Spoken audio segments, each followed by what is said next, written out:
So Vikash, tell us a bit about your background. Because in property, Barry was relatively new, and this year is relatively new. Tell us a bit about yourself and your background. Yes, I suppose my background is lettings and management actually. I went to university, I studied business management and accountancy. My career pathway was going to be a bit like Barry, I suppose, going into accounting. And long story short, I was late for a lecture. This guy used to lock his door, so we never used to be able to kind of get in the front door. So I went for a gym session. On the gym session, there was careers fair. I went in to go and ask a few questions, and I saw a property management company called Spice of Heart. Asked them some questions, and they were doing a graduate program where you could kind of combine a number of kind of skills, speaking to people, you'd be doing selling, involved in marketing, doing IT, and it's face to face. So I thought, quite interesting, applied, thinking nothing kind of it, got the job, and then I had to kind of decide if I was going to go accountancy or doing estate agency. Done a trial day, enjoyed estate agency, and then kind of never looked back ever since really. Things happened. I don't really believe in luck, but I do believe in taking opportunities when they kind of come your way. So I was there a short period of time. The manager had left. There was an opportunity. I was having a bit of a breakdown moment, thinking I've just made this choice, got into this industry, was going to be supported by a manager that had been there for about 5 years. I should have gone and done the accountancy route. After I kind of had that moment, I thought, no, actually there's an opportunity here. Let me kind of roll my sleeves up and kind of get stuck in. So worked on it. They gave me the job of running that branch a lot sooner than the 2-year program time frame was to learn everything. A year later, I was top manager in the entire company, and that was back then about 40 offices. Many years later, it was carried on being top #1 office. Then they started giving me more responsibility, more offices, and then I had an area team. So fast forward 12 years later, I was area director of that company, which was West and North West London, looking after several hundred properties under management. Sounds pretty cool. Round of applause for that. So if we fast forward today, where is Vikash at right now? Spinning a lot of plates actually. I left that environment last year, spring of last year, and decided I wasn't going to go back to work. I have 3 children, all under the age of 4, so they keep me pretty busy. People kind of talk to a lot of different strategies so far from their kind of experiences, and one of the things that I fell into accidentally was sourcing. So I went to some auctions, and I bumped into some landlords that I'd helped out over the years, and they'd said to me, look, we're finding it really difficult to find a good deal. And I said, that's not possible. I said, it's easy to find a deal, we just got to look. And they were like, will you help us? So I said, okay, fine. So I spent a few days, found them some deals. And then they said to me, okay, what's your fee? And I said, I'll get back to you. And I called a friend, and I said, a good friend of property, and I said, what's a typical fee? I said, I found this guy a property saying I can charge him a fee. I didn't think so. And they laughed, and I said, Vikash, you're always helping people. You need to think about yourself a little bit. And I said, okay. I said, so what should I charge? And he said, you could charge typically anything from 2 to 3%. So I said, okay, fine. So if I charge 2%, he'll be happy. He said, yeah, you should be really happy. I said, okay, fine. So I introduced a fee. I said, look, up 2%. Was that kind of okay? And then he was like, yeah, that's fine. So obviously it was 2 properties that we'd sourced in Ealing actually. So those went through. And then it was a little bit of a kind of a whirlwind, because then it was word of mouth. So they introduced me some investors. That took me to Dubai and Abu Dhabi for some other investors. I'd like to do business with people personally. That one thing led to another. I then set up my lettings and management company last year. So we're predominantly based in West and North West London, but we have taken on properties in Canary Wharf, parts of London I've never even been to before. We've done some developments now down in Croydon. So yes, getting to see different parts of London has definitely been an experience, and that all started really from sourcing. I suppose I came into contact with Premier Property when I went to the Olympia, Kensington one, and again, maybe another chance moment. I was debating between 2 seminars to go to, and one was on the other side of the room, and I couldn't be bothered to walk to the other side, so there was this Premier Property. I thought, right, let's have a look and see what this is about. Sat in, and it was probably the best seminar I went to on the day. Again, like I said, I'm very much a people person. I love talking to people and I like being straight. And that was exactly what I got when I sat in that seminar room. Cam was talking about tax strategy, I remember back then, and talking about thinking about different ways that you can move your property journey forward. So it was purely because of the way that he spoke. It wasn't kind of pretentious, it wasn't kind of all jazz hands, it was quite straightforward, real talk, and I thought, this seems interesting, let's obviously go further, and then that started the journey, which I suppose has brought me kind of here today. Interesting. So let's split that in half what you said so far. So the first bit you said about you charging 1 to 2%, so 2% say, per source property. So in terms of thousands of pounds, yeah. What kind of money are we talking about? So for that, there were 2 properties. One was 500,000 and one was 550. There was value in those 2 properties of about 25% for things that I knew you could do to those properties in those areas. So 2% of obviously that's 1.05 million. So that was, you can do the sums I'm sure, but it's about 20 grand. 20 grand. So there was a question earlier about how to get your deposit raised for your first property. Would 20 grand help anyone in the room to get their first deposit? Yeah, for your first 2 property deals? Good. So let's now take that, split that, that's the first half. The second half you talked about was you were someone who has experience in property already. You went to a seminar by Cam, you watched the seminar, you liked the seminar. Why did you take the next step? Why did you decide to do the Property Invest Success Day? What was it for you? At that time, I had quite a lot of free time on my hands. I didn't have a job, so I thought, well, why not? The other reason was purely because of the way that Cam came across. It was quite straightforward. Didn't feel like there was anything kind of being hidden. And I kind of went with my gut instinct. I kind of felt like this was clearly the person that stood out on the day. Why not go to another event and see where this might well take me? So yeah, I signed up. And then for someone who's experienced, sometimes you know the I know it all kind of thing, right? Maybe someone's experienced in a room who's got or knows somebody like, oh, I know this already, I know it all, I know it all. Whereas from your perspective, you are someone in the perfect position to be I know it all kind of person, right? So then why did you choose to apply for the Prem Property Inner Circle? Because that's a step that those kind of people don't really, not necessarily take, but because they think they know everything, and you don't know what you don't know, which is a fact. Why did you decide to take that step to join the Prem Property Inner Circle? Well, I suppose I have a motto that I live by, which is always happy, never content. So if everything was to stop today and I didn't achieve anything more in my life, I'd be more than happy with what I've got to show for it right now. At the same time, I'm always looking for the next opportunity, the next deal, the next idea, the next knowledge gain. So that's kind of where the appetite for not wanting to be kind of content comes from. And I think Alicia was just talking about her why. You know, my why. One of them is kind of my family. So July 2017, kind of my final year working for my previous company, I went on a holiday, and in our industry, you never go on holiday in the summer because it's kind of peak months. So I would always be off work the whole of December. So this was my first holiday in nearly 13 years that I was going in the summer, 2 weeks, and that's when I first came into contact with this whole concept of why travelling with kids in the summer is so expensive, with this whole flights and holiday term thing. So anyway, it was a really good friend. I was getting married in Greece. So we went out there. The hotel Wi-Fi was rubbish, and by the sort of second day I was getting so fed up hooking onto the internet on my phone that I kind of switched off the Wi-Fi, and probably within about an hour or two I started getting phone calls from London going, Vikash, everything all right? And I said, yeah, everything's fine. What's happened? They were like, well, we had emails from you. And I said, oh, okay. I said, yeah, I've turned off the Wi-Fi. I said, I'll be offline for 2 weeks. And they were like, are you sure? Are you okay? Are you in hospital? And I said, no. I said, I'm fine. I said, you guys will manage what you're doing. And that kind of made me kind of realise, one, that clearly I was probably a bit more connected to work than maybe I wanted to admit. But I learnt and experienced so much on that holiday. My daughter, she learnt to walk on that holiday.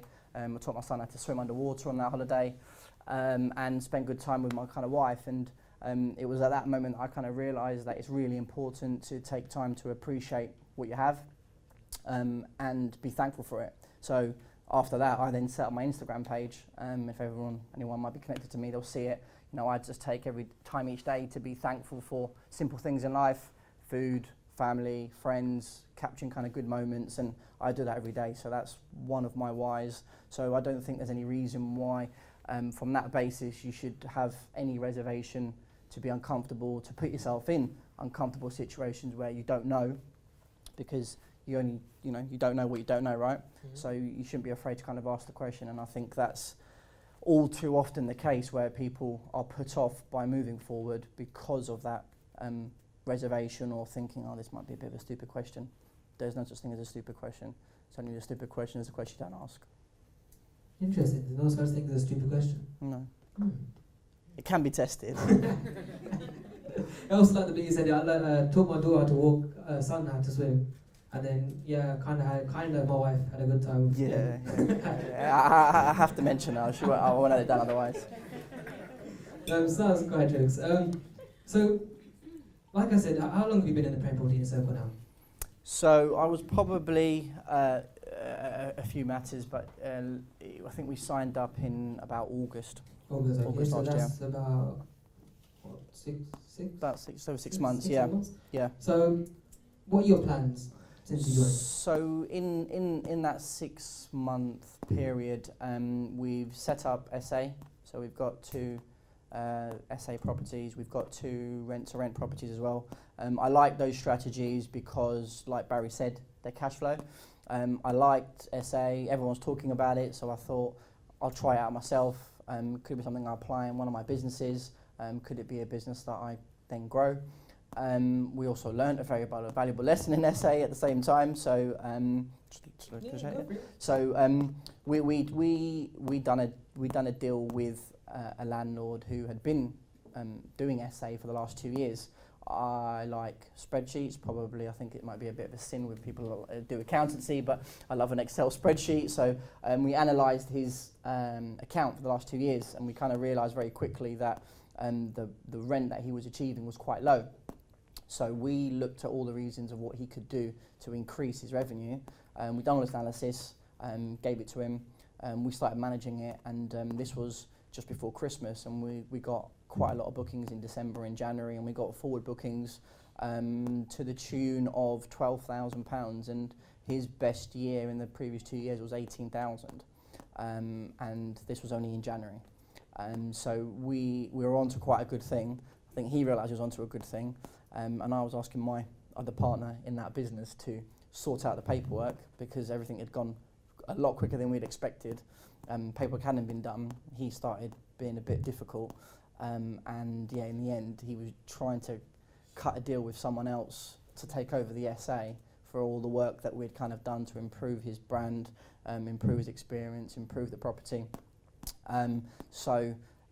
Lesson learnt there. Cause we then, because of that, we then cut our ties with him before it was going to get probably messier and more complicated. So we projected we probably could have done about £28,000 income for him on that property, which would have been about nearly 80% uplift on his best ever year of income. So lesson learned there, get your paperwork signed and done before you start running with the deal, because you could lose out. We lost that money on it ultimately, if you look at it that way, but experience gained.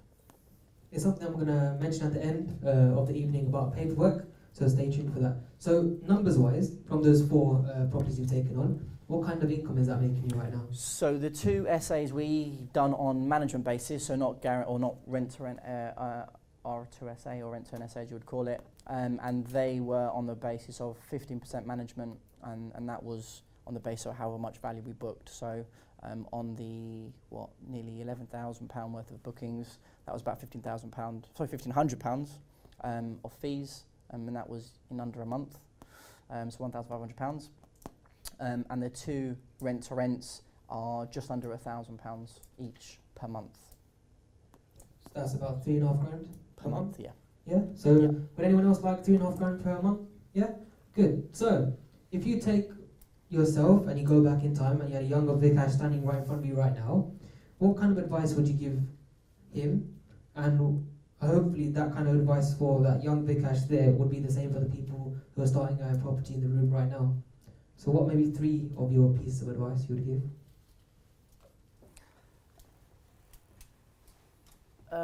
I would probably say start rent to rent. That is a very, very good way to move forward in property, because it can open a number of doors if your mind is open to it. You could obviously do lease options on properties. You can have asset building companies from rent to rent. You're going to be dealing with a lot of landlords, potentially multi-landlords, portfolio landlords, who can help your rent to rent business grow. Once you get to a certain level, then you can systemize the whole system, so you don't actually have to be the key man in it. You take a bit of hit in your profit, but clearly your business can grow even quicker. The second thing that I probably would say, which is a challenge that I want to take on later in life, which is to attack the education system, which is networking. I teach my son, he's only 4, and he'll walk up to people when we're on holiday and start chatting to them on the beach, and they'll like, kind of jump and look a little bit scared. They're like, who's this 4-year-old kid running around on his own? But be confident to go up and speak to people and approach them and have a conversation. I think that's kind of really important. I don't have an issue with doing that, but certainly I probably wasn't really active in doing that until I'd properly started in property. So that definitely would perhaps give me a bit more of a projection to where I am now. And the third thing is, don't be afraid to ask questions. Interesting. So you mentioned about your networking. Is there anywhere that you found that networking really works in property? I don't know. I suppose it's people think that just necessarily a room like this is networking.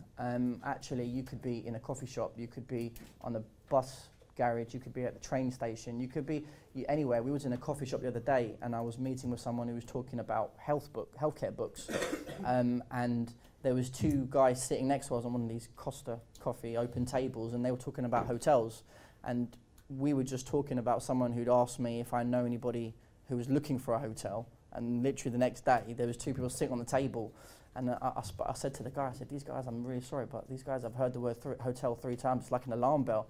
I need to kind of interrupt this conversation. So I interrupted the conversation and said, guys, you know, GDPR, I wasn't eavesdropping or anything, but I just heard this word hotel. Are you guys buying or are you selling? And they said, we're looking to buy. And I was like, there's a light here.